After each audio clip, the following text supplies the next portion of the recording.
So, when I first came across the word autogynephilia, I had no idea what it meant. It's the title of a video by ContraPoints, who is a leftist YouTuber, and when the YouTube algorithm pushed that video to my homepage back in 2019, I clearly remember thinking, autogynephilia? That sounds like some weird sex thing that doesn't concern me. So I didn't watch it. It wasn't until much later, when I started reading and watching videos, mainly from trans women about transgender ideology, that I detail in the first video on this channel, that I found out about forced feminization porn, also known as sissy porn, and the word autogynephilia cropped up again. I may not be a man of the world, but I am a woman of the internet. I'm aware of furries, fetishes, and of course foot fetishizers, and I know that inflation isn't just a concern of the Federal Reserve.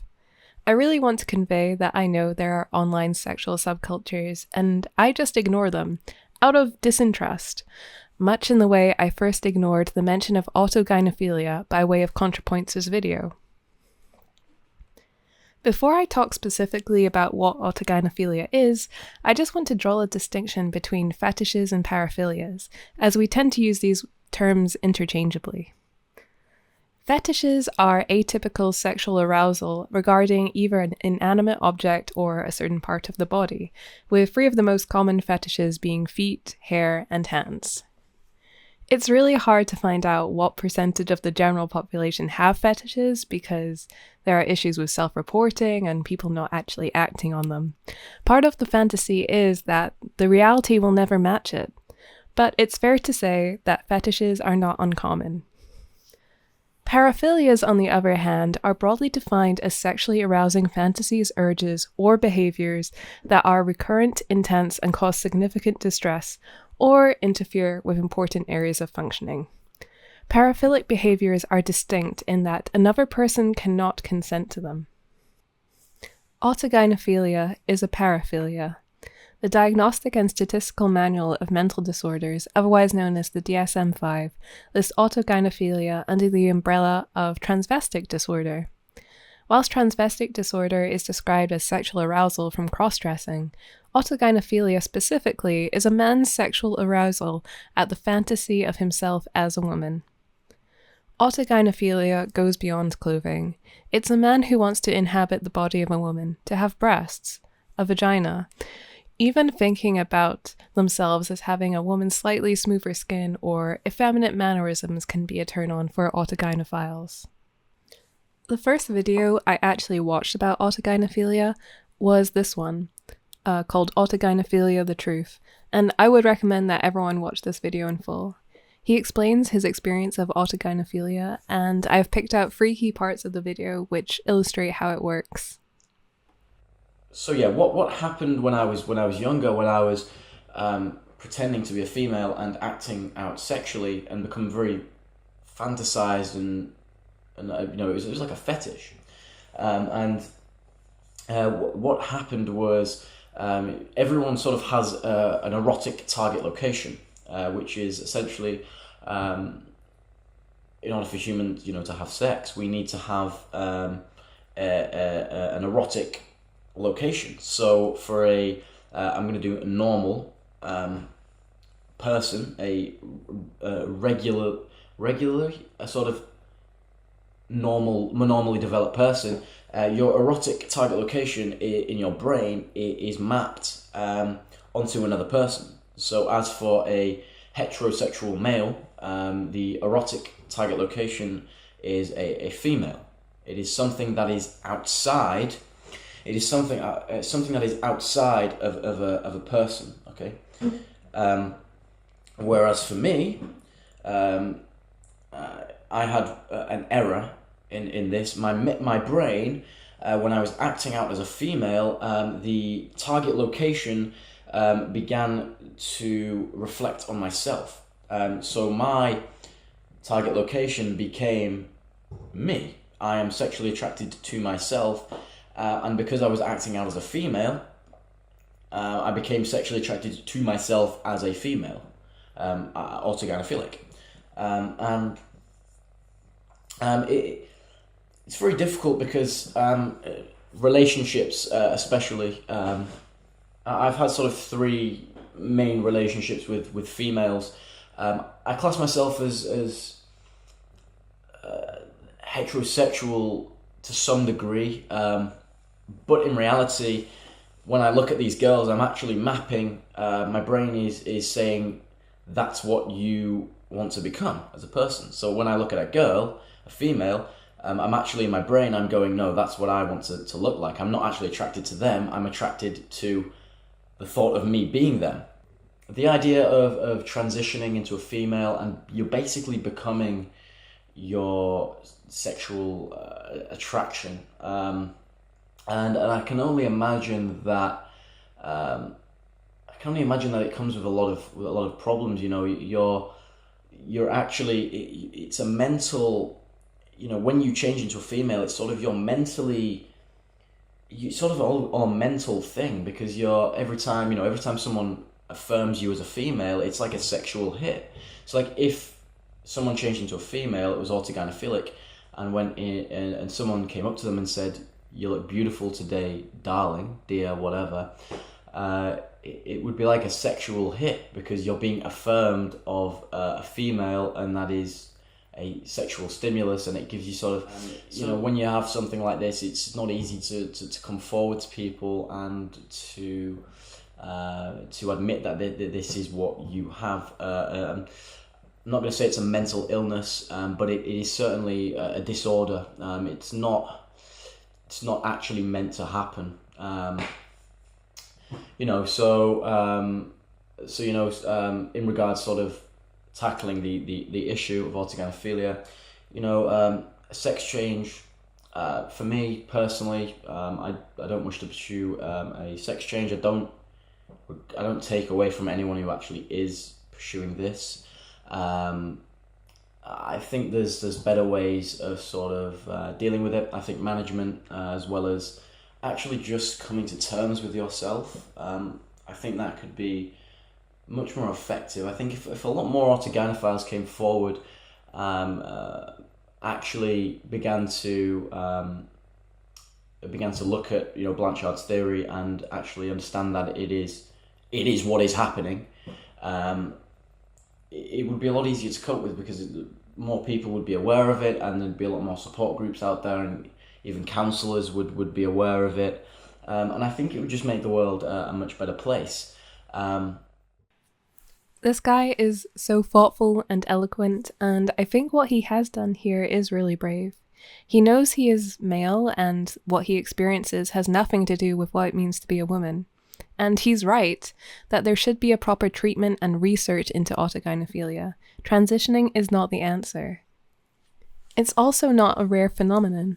It's estimated that up to 3% of the male population have some level of autogynephilia. When you first get a grasp on what autogynephilia is, I think especially as a woman, you feel a kind of disgust, and that is not an unreasonable feeling to have given the consequences of autogynephilia and the way trans women with autogynephilia conduct themselves. Now we're on the topic of the medical establishment, I think it's best to talk about the clinical origins of the concept of autogynephilia.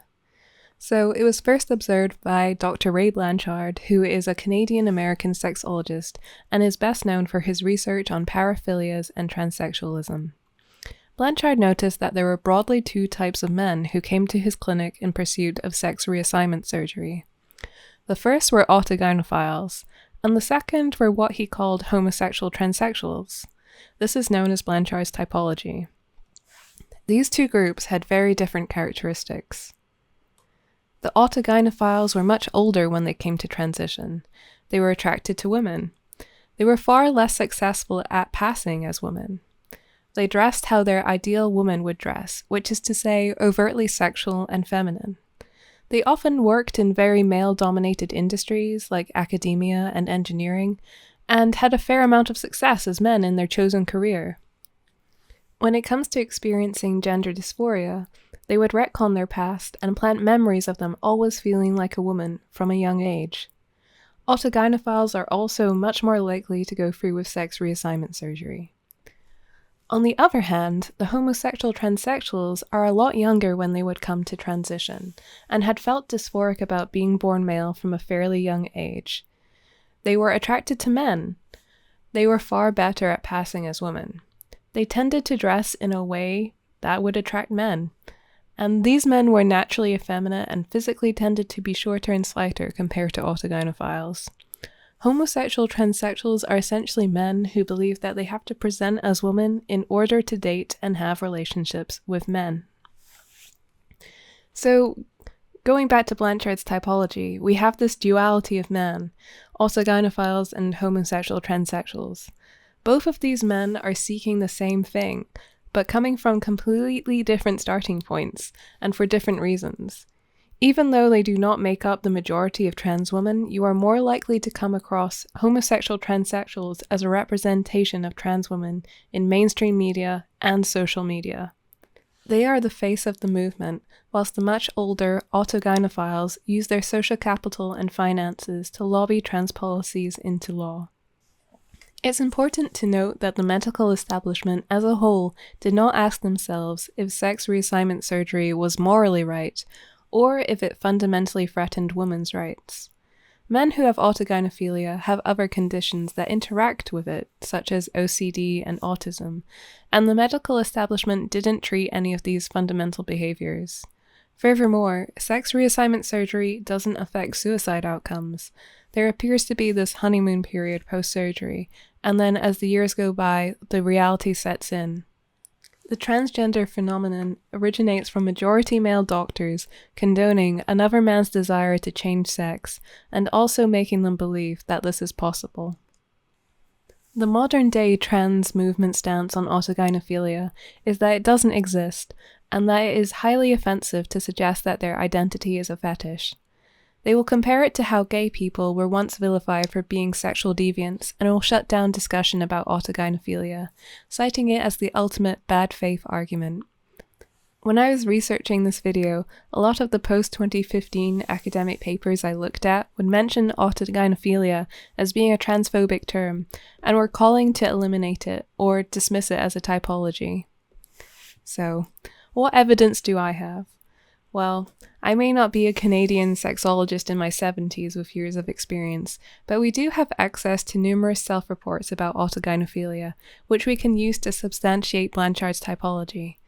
I am, of course, talking about subreddits that feature trans women or their partners, and I put a collection of them on screen. And I just want to preface this section by saying that the examples in this video are not exceptional in any way. I took a sample period of 2 days and just chose randomly. So the first subtype of autogynephilia is transvestic autogynephilia, which is arousal to the act or fantasy of wearing typical feminine clothing. The next type is behavioral autogynephilia, which is arousal to the act or fantasy of doing something regarded as feminine. So this could be just, that classic feminine head tilt, or cross legs like we see here. We have a head tilt and cross legs. Basically, I feel it's just the feminine urge to have that small bean energy, which really comes across in both of these pictures. The third type is physiologic autogynephilia, which is arousal to fantasies of body functions specific to people regarded as female. So this tends to center around trans women claiming that they have periods as well as the symptoms that come along with that, claims to the female orgasm, and sometimes lactation as well.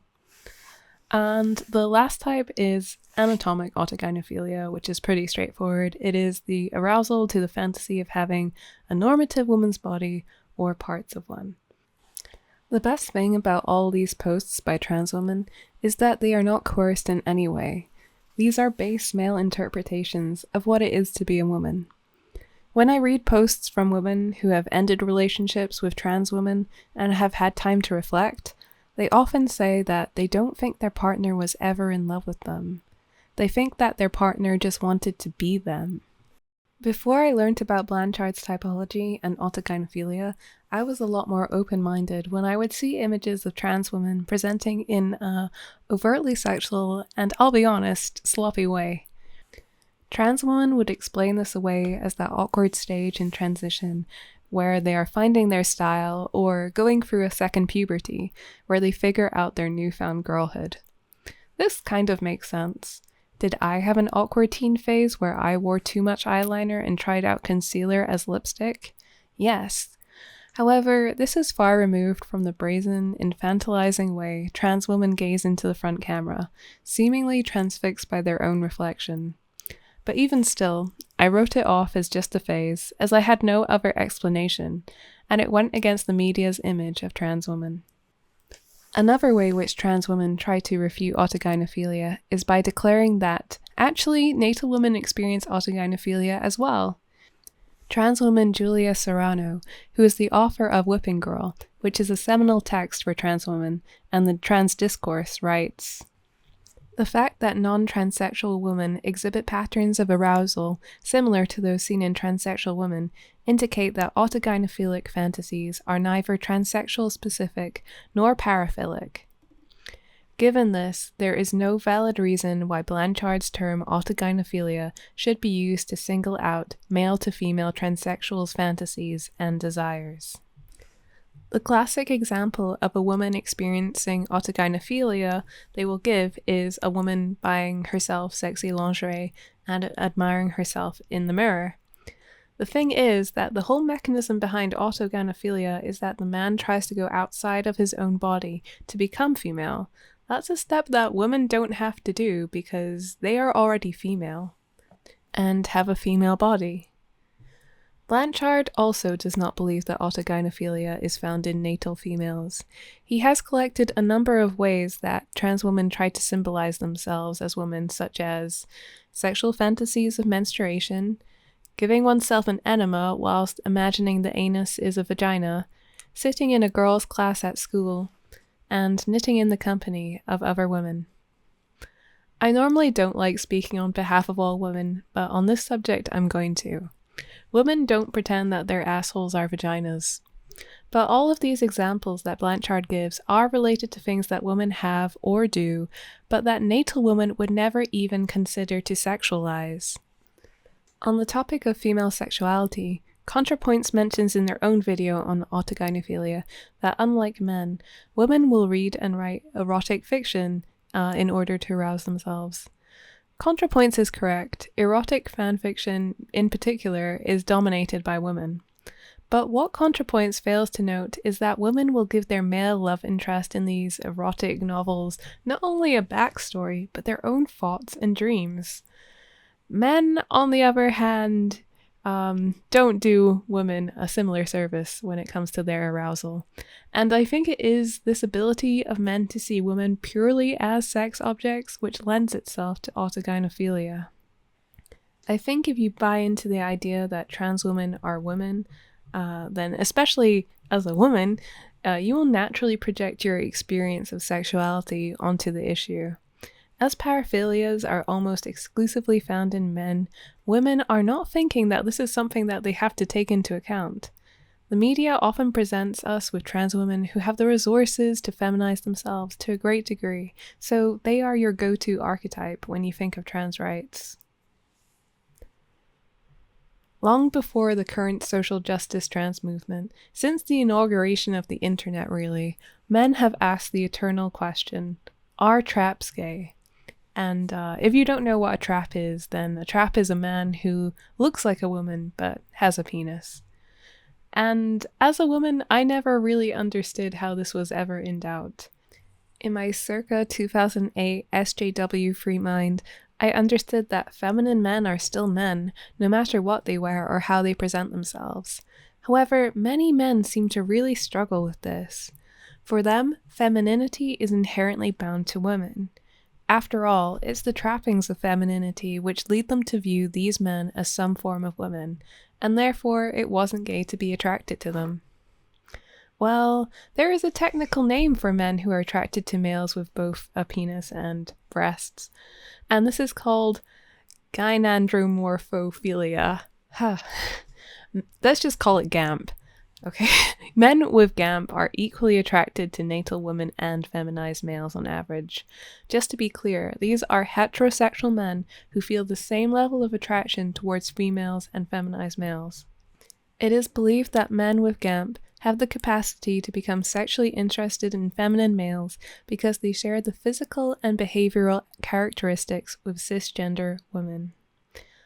It's kind of like that meme from The Office where Pam has the two pictures, and to these men, feminized males and females are just equally as attractive. It's the same picture. I will just note that all the studies I looked at were men self-reporting their sexual attraction towards pictures of feminized males, females, and other males. We don't know if they would actually pursue a real-life sexual relationship with a feminized man. What we do know is that porn use is escalatory. If you use porn, you will seek out more hardcore porn in order to get the same dopamine hit. One genre of hardcore porn which has risen in popularity is sissy porn, which is where the man gets forced to feminize themselves. So we have this relatively new phenomenon of men who are now routinely viewing these images, and some of them are questioning their gender identity because of their porn use. These men are most likely just GAMP or autogynephiles. Learning about autogynephilia has also explained some things I have come across in the past. For instance, I can never understand why the artist Grayson Perry chose to present in such a manner and why he was lauded for it. I will admit I was always unnerved by his appearance as well as his manner, and it looks like I was right to be, as he describes himself as an unapologetic fetishist. And since I've watched interviews of him, what he describes is autogynephilia, even though he doesn't give it a name. Some men who admit to having autogynephilia will then ask the question, what is actually wrong with being sexually aroused by the thought of being a woman? Well, women are not a thought inside a man's head. We do not exist for your sexual gratification and consumption, and as autogynephilia is a paraphilia, you are getting off in some way when people see you or address you as a woman.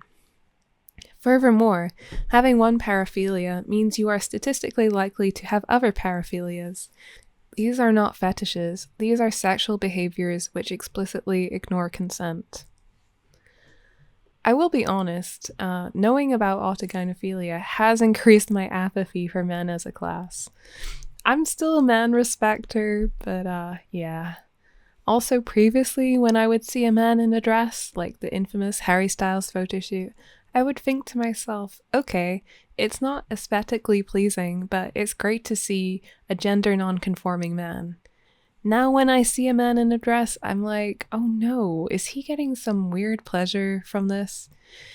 It's a disheartening way to view the world, but maybe men should stick to tunics for the time being, or discover the now forgotten men's historical fashions. So, in conclusion, I don't know who needs to hear this, but you are not the porn you watch or whatever fetish you have. You are a whole person, independent of these things. The social justice movement of gay and lesbian rights has essentially been co-opted by men with autogynephilia and the pressing desire to be progressive. Sex positivity has become sex pervasiveness, meaning that men are casually consuming hardcore porn, which reduces their ability to see women as people and justifies their own interpretation of sexuality. And there are men out there who are scientifically unable to dissociate certain feminine traits with being female. All of these things have coincided to bring us to our current timeline, and it's very clear that the gates need their keepers. So yeah, thanks for watching. Ever since I knew about the existence of autogynephilia, I wanted to do a video on it just to kind of exorcise my thoughts about it. I feel once you know about it, the world just gets that bit more depressing as you start to see it everywhere in the trans movement. And this makes you a lot less civil when it comes to debating trans issues. I would recommend watching King Critical's refutation of autogynephilia, as well as Karen from the channel You're Kidding Right. who has great interviews and discussions with youth who used to be married to an autogynephile. And she has written a book about it. And yeah, if you care, my next video is going to be a critique of BreadTube, and leftist rhetoric in general, 'cause I'm pretty fed up. So if you're thinking, wow, that sounds amazing, I would love to experience that video that you're eventually going to put out, then you can subscribe. It would be nice. I would like it. And yeah, just in general, to anyone who's already subscribed, thank you for putting up with the long ass wait time between videos. And as always, let me know what you think in the comments. And until next time, have a good one. Happy Chinese New Year, because I seem to have already missed the Western New Year by quite a bit. And yeah.